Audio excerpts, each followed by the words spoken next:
بسم الله الرحمن الرحیم. السلام علیکم ورحمت الله وبرکاتو.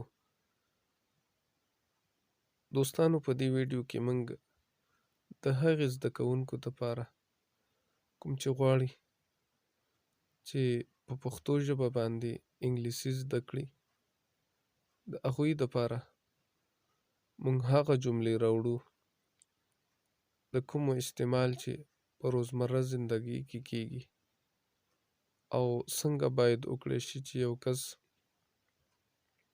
د خپل ماحول او چاپیریال په اړه وغږیږي او خبرې اترې وکړي. نو د دې موضوع په مناسبت سره موږ راځو خپله اوله مکالمه او کنورسیشن شروع کوو. How are you? How are you؟ ته څنګه یې؟ یو معنا ته، how څنګه، are معنا یې، ته څنګه یې؟ جواب I am fine. I معنا زه، am یم، fine ښه، زه ښه یم. How are you؟ ته څنګه یې؟ I am fine. زه ښه یم. Where are you from؟ ته د کوم ځای یې؟ Where are you from؟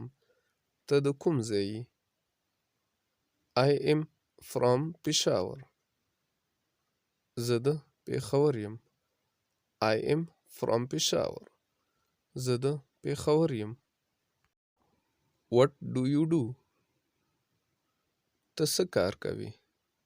What do you do؟ ته څه کار کوې؟ I am a teacher.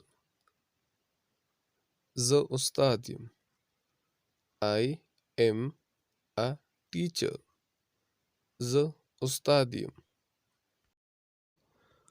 What is your qualification؟ What is your qualification؟ ستا تعلیم څه دی؟ یا ستا قابلیت څه دی؟ What is your qualification؟ ستا تعلیم څه دی؟ I am master in English. I am master. زه ماستري لرم in English. انګریزۍ کې. زه انګریزۍ کې ماستري لرم. In which one school do you teach؟ In which one school do you teach؟ ته په کوم سکول کې درس ورکوې؟ ته په کوم سکول کې درس ورکوې؟ I teach in a government school. I teach in a government school. زه په حکومتي سکول کې درس ورکوم. زه په حکومتي سکول کې درس ورکوم. How much is your salary؟ How much څومره ده؟ is your salary ستا تنخواه. ستا تنخواه څومره ده؟ $1000. $1000.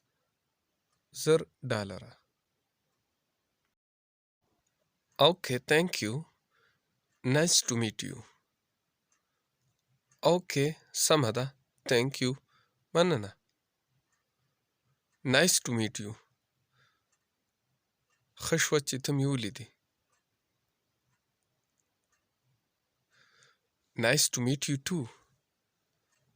زه هم ستا په لیدلو خوشحاله شوم. Okay, thank you. Nice to meet you. مننه. ښه شوه چې تا سره لیدل وشو. Nice to see you too. زه هم ستا په لیدلو خوشحاله شوم. ګرانو دوستانو، د نورو ویډیو کتلو دپاره زموږ چینل سبسکرایب کړئ او د نورو ملګرو سره یې هم شیر کړئ. والسلام علیکم ورحمت الله.